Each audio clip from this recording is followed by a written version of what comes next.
All right, Founder Jam number 11. Here we are, everybody. Welcome into the show today. Today we're talking about energy.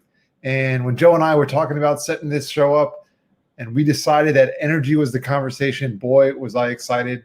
I'm pumped up. Got plenty of energy for you today on the show. We got some good questions. We're going to get this thing rolling like we always do. It's just me and Joe today again. We wanted to kind of get down to the details of what drives us, what gives us that energy to be entrepreneurs. And for me, it was something that I didn't always know that I had. It took me over a decade to realize that I had the entrepreneurial energy that some people do.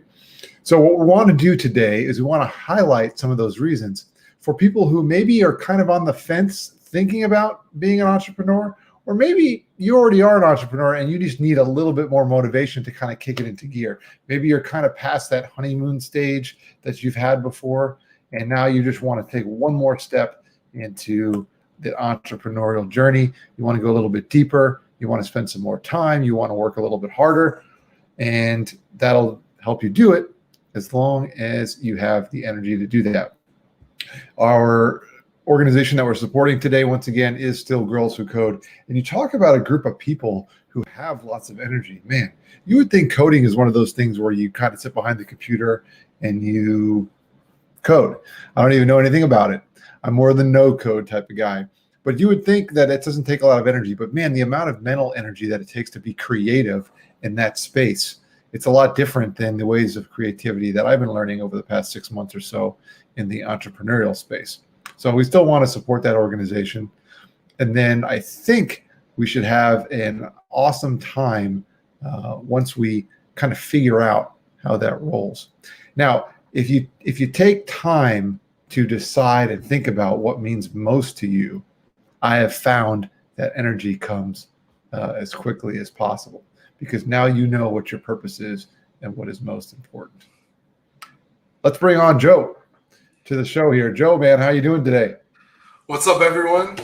Happy Wednesday. Excited for another Founder Jam here. Founder Jam 11, right? 11, bro. We're rolling. Now we're snake eyes, right? We got ones and ones. Excellent. Which yeah, really excited. Right with the camera.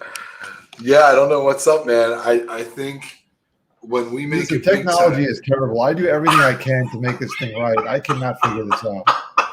We're just gonna have to roll with it. That's what we gotta do tonight. The audio is crystal clear. That's all that matters. I got a face for radio anyway. That's what my professor in college told me. You have a face for radio. Well, we're gonna have to get this thing. Founder Jam is about overcoming adversity. So that's a core theme here. Actually, you looked good in that kind of monochrome that you had going on. So we're gonna have to take it back to the old school here. Maybe switch it on and off and see if that works. Yeah, check this out. Like your internet. I thought I fixed this problem. Man. This is terrible. Here we go. Let's try this. So for people watching, and we know you're watching because a lot of you comment and text us, "Hey, Bobby's video is not working." We've disconnected things from this machine. We've added more to the machine. We've hardwired the internet now. It's not on Wi-Fi anymore. Maybe your phone's connected somehow to your internet. Maybe that's pulling from it. Actually, that looks great. Hey, we've got it back. That looks better than before, man. We got the old school camera going. That's cool. That'll work. Bro, beautiful. That's what you really look like? Wow.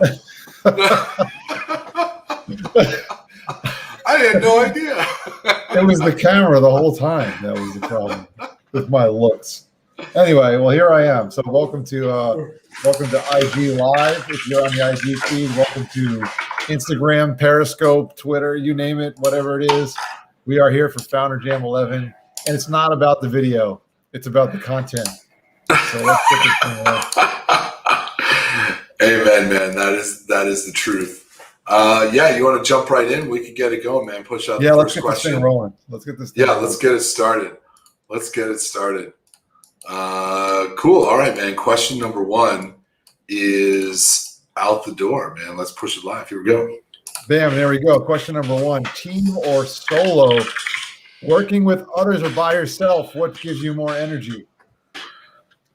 You're kicking this one off because you got the new camera here while I'm tweeting to everyone. So I wouldn't give it a go. I wouldn't do this. I wouldn't do Founder Jam by myself. So I'm gonna go with team. Whether it's a team of 2 or whether it's a team of 100. I think we're 1,000. I think it's important to have people with you along the way. It provides energy. It helps you bounce ideas off each other. You're smarter. You learn better. You're held accountable. There's so many reasons why I think working with a team in one way or another is more valuable. I know there's some people out there, they're strictly loners. They just want to grind on their own. Don't want to criticize that. But for me, it's got to be in a team, man. Got to be a group. Yeah, no, I mean, look, you and I are team sport guys growing up. But I always say, in these individual sports, let's say golf or tennis, there's so many people behind the scenes, right, fueling them. So I think it's hard to kind of run solo, all the time. But I would say this. I mean, I have worked in large group settings for about 15 years, managing some teams from 6 people to 25 people to working on projects with 300 people. And it is a lot. I would say it takes a lot of energy. Today's about energy. It takes a lot of energy. And I think because your energy is allocated to so many different places, so many different people and situations all the time. And that's the gig, right? That's what being a manager and a leader is about.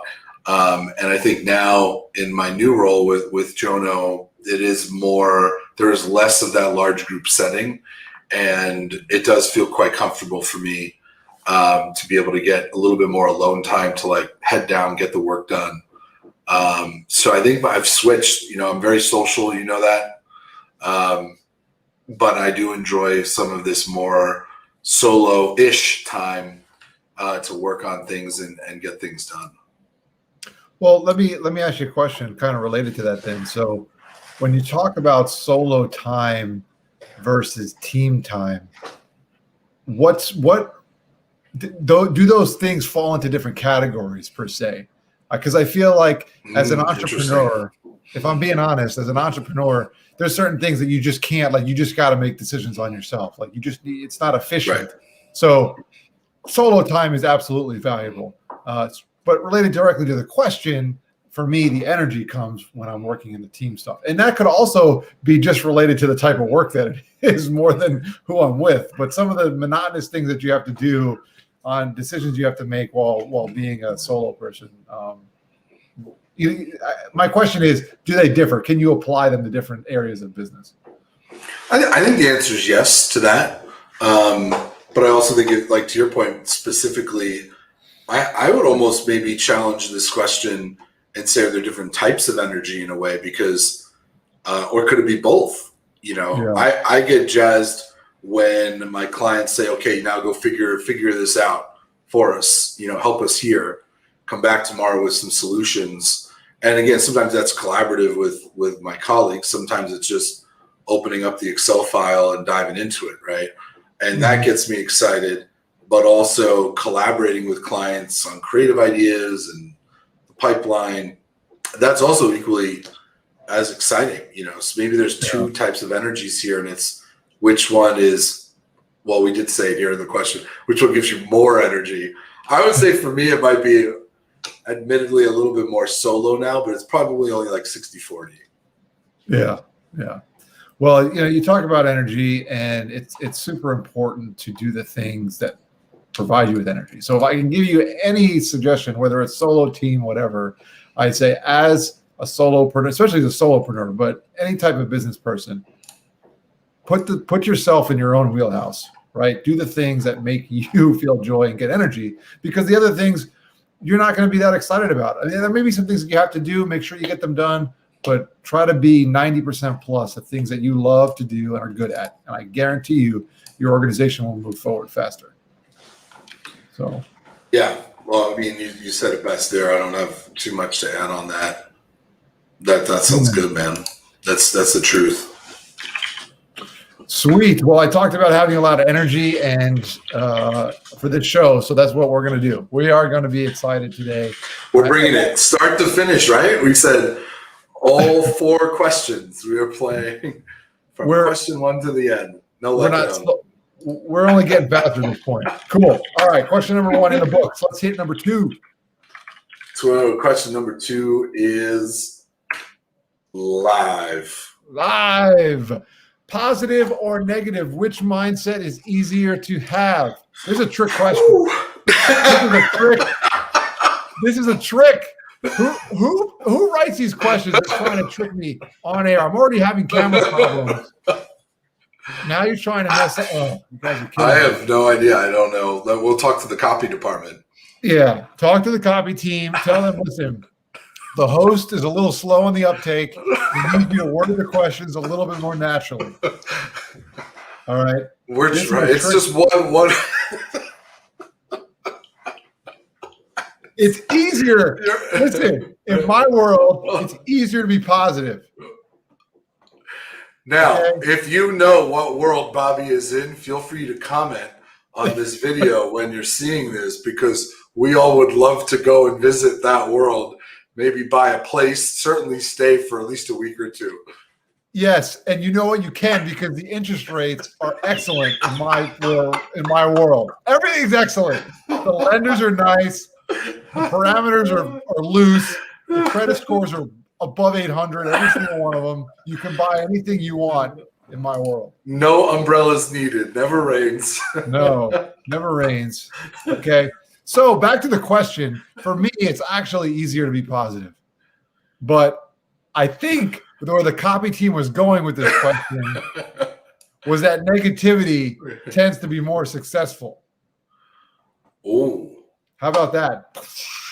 Whoa, man. You are bringing the energy today. The energy is next level, man. It is. Wow. Okay. It's Energy Wednesday here on Founder Jam. So it's actually easier for me to be positive, but negative is always more successful. This is I would say, I mean, there's a lot of people watching this right now, so we always give it to you honest, right? We always give it to you real here on Founder Jam. I don't know. I honestly think I think it's more like neutral negative might be a little bit easier, but I don't think it's like in a bad way. I don't think it's in like an unhealthy way, but I also think that positivity can win just as much. So that's where I disagree on the second part of your statement. I don't think negativity is always the best.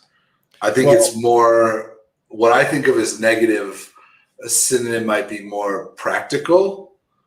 Like in my world, it rains once a week, you know, and the interest rates are fantastic. You know, they're moderate.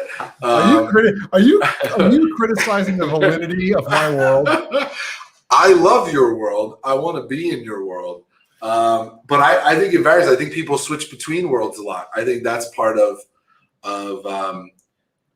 being an entrepreneur is there are kind of these highs and lows. I know you tell it better when we were talking with our previous guest, Mark Glacini. Maybe you want to share our inspiration for this question was his comments on negativity, always working. Maybe you want to talk about that for a second so people have a little more context to absolutely. Our worlds. I will say though that my world, listen, you work in the ad space, right? So if I want people to come to my world, I got to sell them. I got to put out a solid ad out there. Yes. So my ad copy is going to be excellent. Come to Deepest Quality World. Anyway, so Mark, by the way, Mark's going to be on the Speaking of Impact podcast in a couple of months. So the man is, I was talking with Joe earlier, the man has the most amazing recall for TED Talks and amazing YouTube videos and inspirational quotes and anecdotes. The guy is amazing. I was writing the conclusion.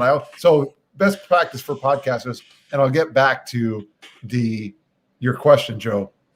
But best practice for podcasters, write your intros and outros if you do that, or your commentary on your conversation with a guest, or even if it's a solo episode, your intro, outro to whatever topic you're talking about. when you actually do the research or the interview. You may not have to record it then for timing purposes. You may want to add or subtract something, but if you write it down at that point, it'll be much more fresh and more effective. Anyway, so I recorded with Mark earlier today, and he was talking about positivity and negativity. And what he said is that negative thoughts are always true. So if you think about things that are tough, if you think, oh, it's a crappy day out there, or I'm having a rough day, you're bound to get yourself into a negative downward spiral. Negative thoughts always come true. Positive thoughts don't actually always come true. And before you get scared or afraid or you turn the show off, right? The point is that if it is a lousy day outside, you can try to be positive and pretend that it's not going to rain anymore. It's suddenly going to get sunny, but it's not actually going to do that. Whereas your negative thoughts will drag you down, and there's psychological research on this. So what Mark says is that neutral action always wins, no matter which side it is. So when you see something going on, you need to take some sort of action to combat it, whether it's a positive or negative thing. If you have positive thoughts, go ahead and do whatever it is that you want to do. Do something positive. Make you take action immediately.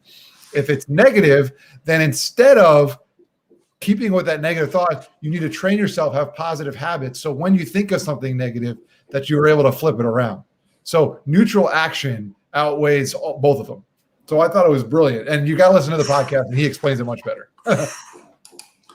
Mic drop moment. Yeah. Here on Founder Jam Wednesdays.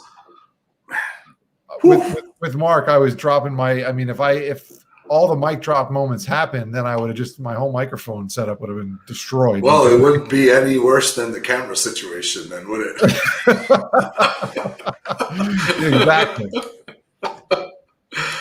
Well, let us know, people. I feel like people may be afraid to I feel like a lot of people might say negative, but a lot of people might just write positive here on the question because they don't want to sound like a negative person.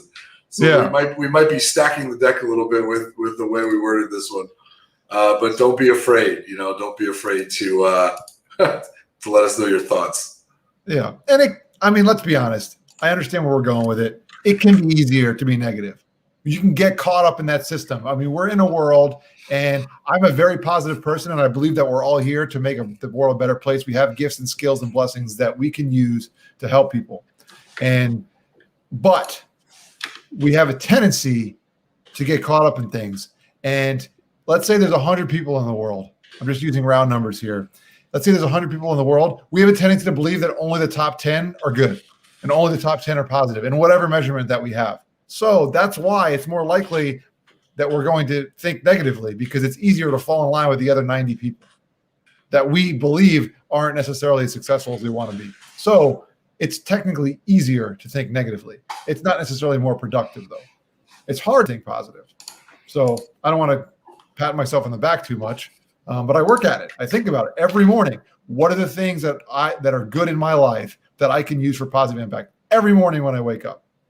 If I don't do that every morning, I know that I'm going to start backsliding. I know it. Enough said, man. I mean, you're just this topic, this question. You own it. This is fantastic. I think we talked a couple of weeks ago about self-realization, understanding what works for you. I think this is a really powerful moment to bring that up with. If you're thinking negative thoughts, I also wanted to say, doesn't mean you're a negative person. Something could have happened. You could have lost a client. A machine breaks at your store, your restaurant. Mm-hmm. That is certainly not a positive moment, right? It's not a fairy tale here. We're like, oh, we just always be positive. That's a negative moment. And I think, certainly for me, but I think a lot of people see this question and they may skew toward the negative because as an entrepreneur, they want to get ahead. So they see these are the things that are broken, or these are the things that we need to attend to right now, and let's tackle them, right? And get better and get ahead. So in a way, it's seeing like a negative lens, but trying to be positive about it. But I don't think, certainly you have to be self-aware. You have to recognize you're having those thoughts. There's a rationale for them typically. Okay, now what do we do about it? So understanding why you're feeling a certain way, Mhm. but why you're thinking a certain way. And those are two different things. I feel pissed off about the machine breaking, but I'm going to feel good about now I can get a new one, and that will help me be more productive, as an example.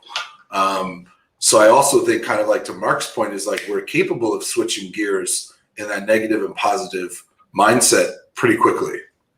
Yeah, it is possible, but you have to work at it. Like you said, you have to work at it. It does take effort and some wherewithal to understand that and to make it happen. Absolutely. And practice. Vince Lombardi said practice makes perfect, but practice doesn't make perfect. Perfect practice makes perfect. Yes. And I hesitate to tell you to try to be perfect because we're not. And I just basically just explained that the world we live in is not perfect, but you got to work at it pretty hard. All right, cool, man. What do you got? Question number 3. Question 3, man. It's here we go. It is live out in Twitter. Bam. What's the question? Oh, thank God it's a yes or no question. A little bit less, a little bit easier. When you're not at work, are you still thinking about work?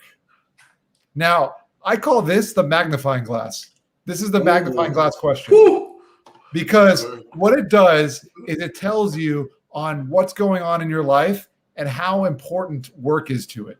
It magnifies it. So if you are going back to question number 2, you knew I was going to take it back to question number 2. If you go back to question number 2 and you're having negative thoughts because of the machine breaking at work, is that coming home with you? Whether it's virtually at home or it's the office, and it's the magnifying glass because it'll let you see what's going on in your life. So to answer your question, for me, most of the time, yes, to be honest with you. And that's another reason why it's vitally important that I be positive so that I'm magnifying positive things and not negative things. How about you? Yes, sir. I think, we were chatting before. Something I'm working on is, I think more so lately, because I've had a lot of change, relocated, changed apartments, new city, new car, new clients. I think it's been a little bit harder for me to disconnect, to compartmentalize work and non-work time. But I'd say actually primarily just like during my gym time, I try to carve out an hour, at least 30 minutes a day to get a workout in of some kind, even if it's going out for a walk, around town. That's been harder. But I would say that generally, though, I'm pretty good at boxing things in, like compartmentalizing and separating. And I actually, people have said that to me over time, that's, one of my strengths. I never really thought too much of it, but I do think it comes back to time in athletics. And what my role in athletics, as a punter and kicker, we kind of have to have a really short memory, right? They say that like about quarterbacks and pitchers, right? You get, if you have a bad game, but also if you have a great game, you're kind of only as good as what you've done lately. And to get into that mindset, it's not cold. It's not being like desensitized. I actually think it's something people should work at. Because if you can compartmentalize work, then that means when you're spending time with your family, with your kids, with your partner, when you're at the gym, then you're in that moment, you're enjoying that, you're getting that energy, you're allocating your full self, your brain power to that moment with other people, other things, and it's just more enjoyable. But it's not easy. I find it's not easy when bad things happen. It's not easy when good things happen. Big win, you have a great month, you want to go out, you want to talk about it at dinner. Bad day, you probably might be harvesting in by the end of the next day. Man, you just want to share with someone, get off your chest. So both cases, I think I would challenge people, especially in relationships with friends and significant others, to be mindful of always, wanting to talk about the highs and the lows. So not just the lows. So yeah, that's kind of how I approach it. I think I'm very good at this, though I do think there's been a lot of stressors lately that make it more challenging than normal. But this, I would say, is one of my strengths. I appreciate you sharing that. And we're about honesty and vulnerability here. And there's certain things that Joe and I are not good at, and there's certain things that we're great at. But I encourage people, including you, Joe, and myself, share the things that you're good at too, because we want to learn from each other. And this is a tough subject because I think the thought in our society and our mindset is let's do as much as we possibly can. Let's be an entrepreneur. Let's work every minute of the day. And my previous role, I felt like I was working all the time, every day, because I was always looking for. I was a walking billboard, and I would try to find people to talk to, and you're prospecting all the time. You're thinking about what you do. And to be honest with you, it's draining. And I think it makes you less effective at what you do. So I commend you a lot for being really good at this.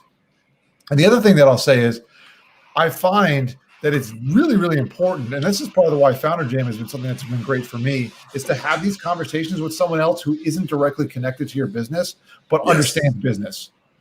Right? Yeah, for sure.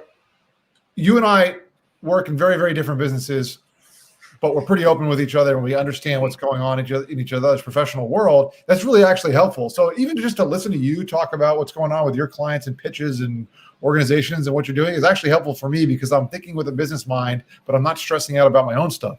And then when it's time to talk about my own, like you said, you can either be someone to vent to, and you can just shut up and say, all right, Bobby's going off again about something else going on. It's not a big deal. Initiate Impact is not coming to an end. He's just fired up about something.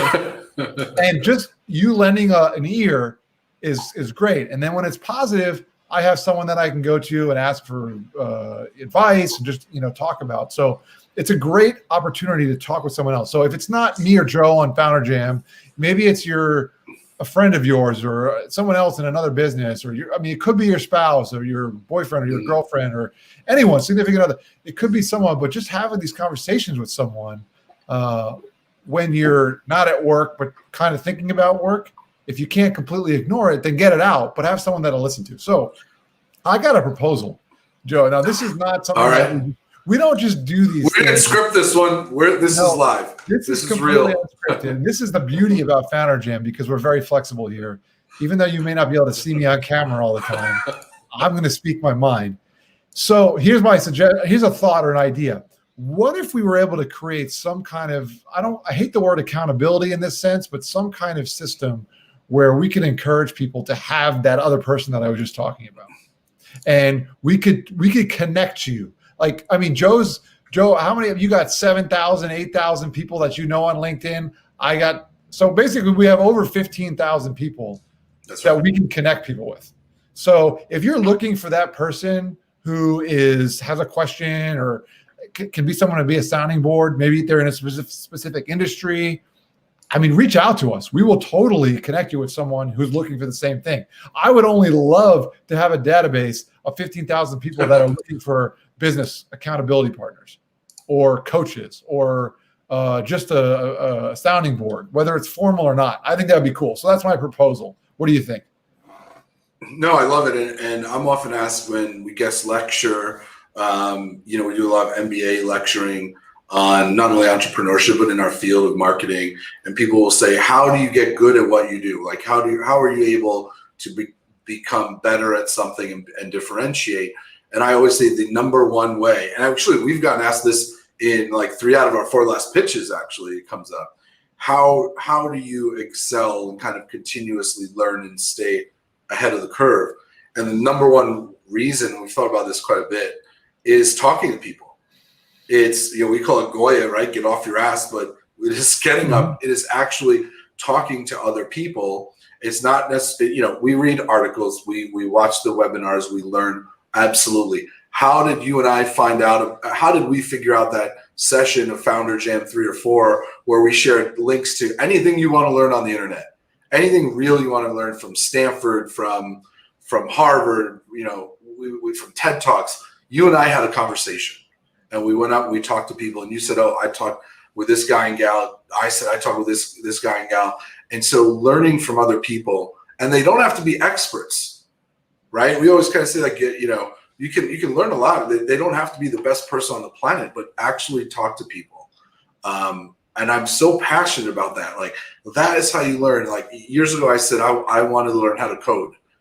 And I had left Silicon Valley. I said, man, I got to know someone in Silicon Valley.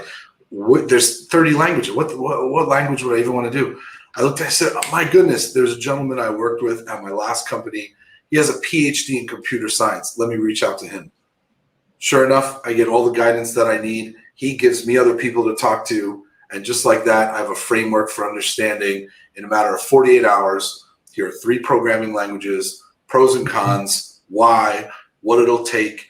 And that wasn't a Google search. That wasn't trying to watch a TED Talk. That was simply reaching out to someone and having a conversation. Wow, that's powerful. You mentioned about kind of developing like relationships with people. And one of the things I was studying, I had a LinkedIn post out there about this. There's a study called the Grant Study from out of Harvard. It's been going on for like 80 years now. It started off with like JFK and these people like when they were in college. And it's gone through all the generations up until now. It's still going on. Speaking of Mark, who we talked about earlier, he referenced the current director of the study in this guy's TED Talk. And it talks about how important relationships are in our life. And so I'm researching this for the book I'm writing. And the book I'm writing is the working title is Personal Finance in a Public World. So it has this technological and psychological twist on personal finance. But what I realize is, which is way more important than all those finer details about money and what people should do, which are very important. Don't get me wrong. You want to make wise decisions and understand our system. But the relationships were vitally, vitally important to your health, safety, and long-term wellness. And you got to have a good relationship with people that you trust. And when you're talking about being in business, even if you're a solopreneur, you really can't go it alone. You got to have those people. Like you made those connections in Silicon Valley. You may not have realized it or been thinking about it at the time, but those are super valuable for future things that you want to do in your life. And that's going to bring more joy and success in your life down the road that you don't see right now. It's well, hard. And I encourage Bobby, like something that me being from the Northeast, when I went out West, and this is obviously pre-COVID times, but when I was in New York, way before, when I was in New York City and in the Midwest, like Chicago, Michigan area, the idea of meetups was almost kind of a joke type of a thing. It was a website, people would kind of go on it. It wasn't seen as something very mainstream. Mm-hmm. When I got to the West Coast in Silicon Valley, and people look at me like, how could that be? But I would say for about a year and a half, I was at 2 or 3 meetups every week. And they were fantastic. And they were networking meetups, they were hobbies, right? Lifestyle fitness meetup or digital marketing startups. And what was that? That was going out and meeting people and talking to people several nights a week. Maybe it was an hour. It wasn't a whole night thing. This was a 1-hour meetup. Great. People had to get back for dinner, go, pick up their children from an after school activity. So it wasn't like these are all night things, but in a matter of an hour, you can make relationships that change your life. That sounds crazy. I know people are watching this. That sounds nuts. And I sound like one of these motivational speakers or something, but it's actually really true, right? Because you're putting yourself in a position to be successful. But the only way you're going to be there, right, is by getting up and doing it and meeting people and talking to people and and showing up. So I don't know. I feel like maybe that was a little bit of a tangent, but this idea of meetups, meeting people, building the relationships, I highly recommend. Everyone asks me, how do you do that? Go on LinkedIn, reach out to people, be authentic. If you're looking more for the business side, but try to get involved in local communities. And use different websites, all these great technologies now the world's opening up again to reach out and build those relationships with people. I almost feel like, I know we're going long on this, but do you feel like there's an excuse anymore? I almost feel like there's not as much of an excuse with all this great technology, again, notwithstanding COVID, but I feel like there's so much opportunity for people to connect with one another now compared to any time before. There is. The problem is this, and another thing that I've been researching, technology is another magnifying glass. It makes all of our habits faster and stronger. And so if you want to use technology as a time suck, and we were talking about TikTok earlier, if you want to use TikTok to scroll videos and just goof off, be my guest, but you're going to do it for hours. If you want to use, I don't care what it is, TikTok, LinkedIn, whatever it might be, you want to use one of those to be productive, you can, and you can do a lot. You can meet a lot of people very, very quickly. I mean, the past few months, the amount of connections that I've made is tremendous. And if you got something to share, there's someone out there who's going to listen. So I totally agree with you. Let's just say from a positive and negative perspective, I think you can use these things for either or. They can drag you down or they can lift you up, and you got to commit to one or the other. That's my motivation. Yep, absolutely, man. Let's crank it, because this was our intention, was to kind of dive deep here and then bring it back a little bit with question number 4. Yeah, and light it up to finish it up this week. All right. So, all right, enough of the craziness. Let's go with something cool. Question number 4. What are your top 3 things that help you recharge? So enough of the deep stuff, man. Give me something fun. Hold on, man. Hold on. I'm typing. You got to buy me 30 seconds. I'm pushing the question out on Twitter at the moment, and it's some cool hashtags. I'm sure you follow us here. One thing that I can do is buy time. I got endless. I got some of the deepest pockets in the world of time. If you distract me like that, it doesn't help me. It doesn't help me tweet any faster. So, all right, fine. So this is all right. We're good. Tweets out. Okay. Cool. So let me just make a point now. So this entrepreneurial thing going on and starting a company and doing all that stuff has been great. And honestly, it has given me more free time to be a little bit more creative. I've said it a bunch of times. And I do kind of feel in some ways, no, I am certainly not rich. And, it's definitely a different financial situation when you start a brand new business after, having a steady job for many, many years. But I am definitely more rich in the time factor. So when you talk about buying time, it really has been a cool experience. And I do. I got time, not time to burn, but I got time to use. Very cool. Very cool, man. So what do you do? To recharge, one, fitness. I'm very passionate about that. Not only we work in fitness, being an athlete, it's more about overcoming some injuries and being passionate about health and wellness as a lifestyle. So fitness is very important to me. I use that time to try and disconnect. Also, this is going to sound crazy. People are going to laugh. I think I like sitting on the couch watching TV. I'm really into like science channels, technologies, things that don't really have anything to do with work. But are more just like things I'm passionate about. I'm just so fascinated by the technology and engineering nowadays. Skyscrapers, mega yachts, cruise ships, tunnels. I mean, it's unbelievable, right? So I'm very into that. And also some BritBox, apparently BritBox, I found it on Amazon. I know we actually have a couple of my British and Aussie friends that tune in every week, but BritBox has some amazing drama series on that show. So we have gym, so we have mindless, just disconnecting. Now I'm in Fort Lauderdale. The answer is yes, I do watch Below Deck as well. We got to get a little bit of Bravo in because it's around the block. And a third is I actually enjoy trying new restaurants. Enjoy exploring a new area. So again, something that just gets your mind off things. And there's like a lot of stimulus going on. You meet people and some shopping and tremendous food, but travel to different neighborhoods and kind of get out and explore a little more, be offline, just kind of not addicted to the phone, just some away time. Mm-hmm. But those tend to be my 3 things. And with that on my dating app bio, I'll turn it back over to you for your 3 things. Nice. All right. My number one thing, it probably is exercise too. Mm-hmm. There's something about exerting oneself physically until exhaustion that is relaxing for the brain.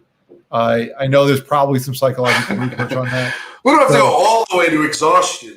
Maybe just like a slow walk. People don't have to go that far. No, you don't have to. But for me, no. See, now that's the thing. A slow walk is stressful. A jog. Honestly, I can show you how to do that. I can really improve your slow walking ability. A jog is honestly kind of stressful to me too.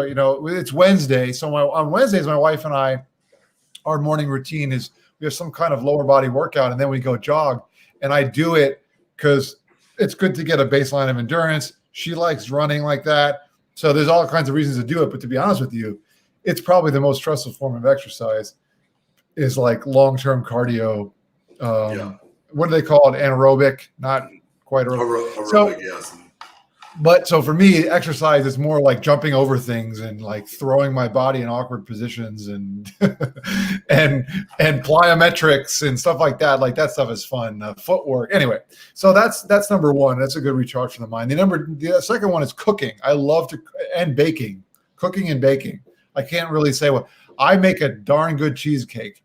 Now that's not really good for the diet right now, my stomach issues, but I love making cheesecakes. I love baking stuff. I love cooking. Bobby's taking orders. If he can get 50 orders today, we'll open up a cheesecake business. Yeah, there you go. If yeah. And by the way, my favorite cheesecake, well, not my favorite, but one of them is I make this peanut butter and jelly cheesecake. If you're into, I don't know. That's another story. So that's number two. Wow. Number three, I want to see if you can guess this one. Oh, I know it. Okay. I remember musical instruments, playing the drums. Bro,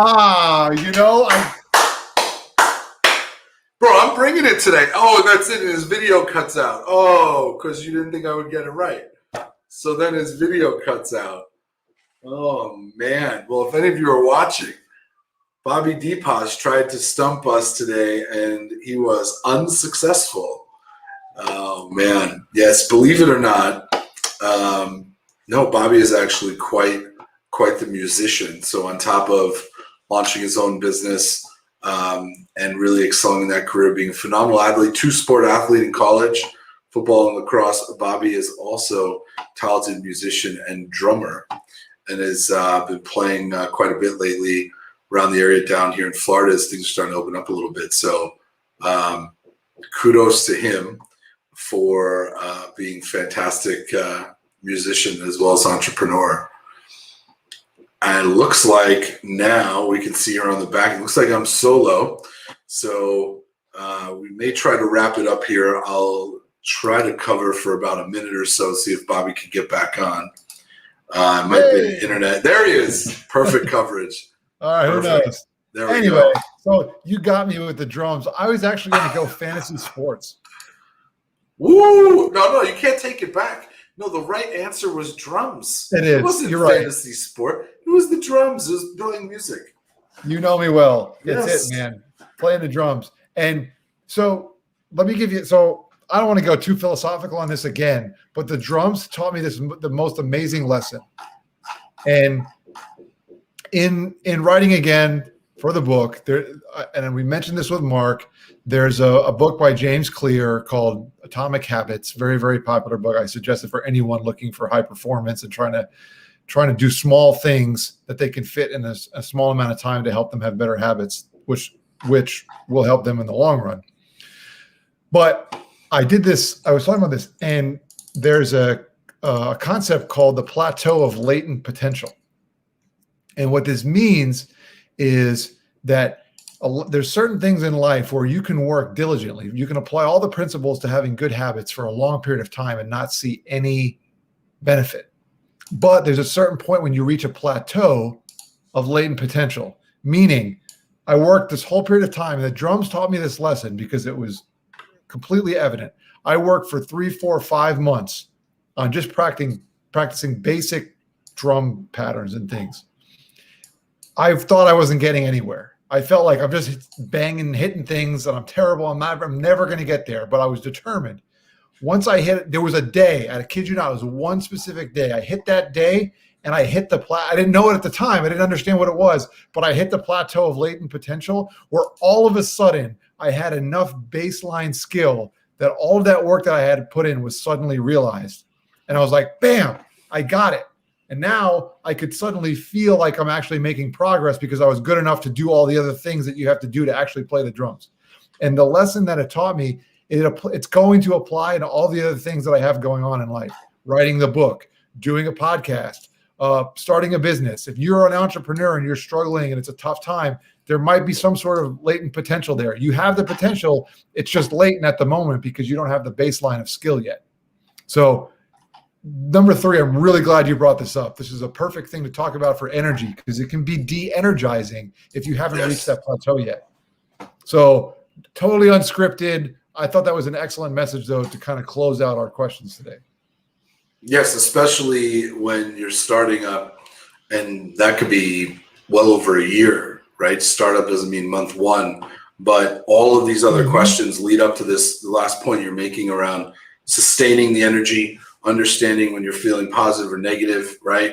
When you're thinking positive or negative, how to manage both of those, how to be more productive, how to be more present with others. Everyone talks about being present. That has a lot to do with your energy. And certainly you need to have a lot of energy if you're going to be an entrepreneur and be successful. And that doesn't mean, calories per day or anything like that, or caffeine. It is this wherewithal, it is a mentality of perseverance. It's certainly physical. It is absolutely mental. We're talking about the mental energy, and it will take a lot of that, and there's no way around it, right? You're starting to see that message be more present nowadays. Is you'd like to kind of figure out a way, but it will take a lot of that mental energy. Go follow people like your Elon Musks, like your leaders of the social network. Follow their Instagram. This is the message. Your Warren Buffett's, right? This is a very consistent message from all of these top athletes, celebrities. Yeah, exactly. Awesome stuff, man. I think we had another solid Founder Jam 11. Let's talk about what we got going on giveaway wise. And yeah, for sure. Look, anyone who comments, tweets at us, comments on Instagram, on Facebook, on our YouTube channel, and also obviously on our LinkedIn. We're getting it every week. We're growing on the LinkedIn broadcast. We always mention it. Once we post these, we get a lot of traction. The algorithm loves us when we post these after the show. So anyone who is commenting and engaging with us is eligible to win the $50 gift card to Coffee and Motivation Company. We just pretty much pick one at random each week. All you gotta do is one comment. We email you the gift card. They've been a great partner with us. They share a bunch of our Instagram content. And then we always mention, for entrepreneurs out there, they do have a phenomenal email list where you get a daily dose of motivation every day, which is quite great. Again, we're not comped on that at all. We just think it's something that we found that we think is pretty cool. So sharing that with all of you out there. So yeah, $50. Tell us what you think. Comment, answer any of our questions on Twitter. Everything's out there. We'd love to hear from you. Awesome. All right, cool. And then finally, Girls Who Code. One more week here. We're trying to raise some money for Girls Who Code, a great organization I was talking about earlier about how energetic these people are. I sent them a quick email and they were so fired up to tell me about what they do. I was like, now that is why this organization is successful, because there's people like that who are energized about the cause. So Girls Who Code, you get a tweet out there. We're trying to give them some support. So yep, we'll tweet out here, and if you retweet, you share that tweet. Everyone will donate. Bobby and I combined will donate initially up to $100, but we say it all the time. We'd love for it to be more. This is about raising awareness for their cause, getting as many people as possible involved with helping women in technology, getting women back in the workforce, helping families.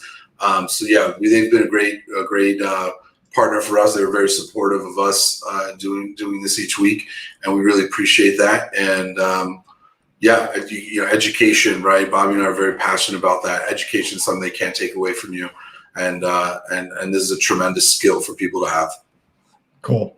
Girls Who Code, love it, man. We just, it's great to have organizations to support and that are kind of helping us out too. So, all right, awesome, man. Well, listen, Founder Jam 11, we are in the books. Thank you all for joining us once again. If you got questions or suggestions, make sure you hit us up. If you're on the IG feed, remember, get live. You got to be on LinkedIn, Periscope, YouTube. If you have questions or ideas, please DM us. They're always open on any of our platforms. You can see we want some suggestions for some future questions. Like, for example, today, we never would have came up with these questions if it wasn't for talking with Mark and having some input from some of the people who have participated. So thanks for those of you who have, and we'd love to hear more. Sounds good. We'll see you next week. All right. See y'all.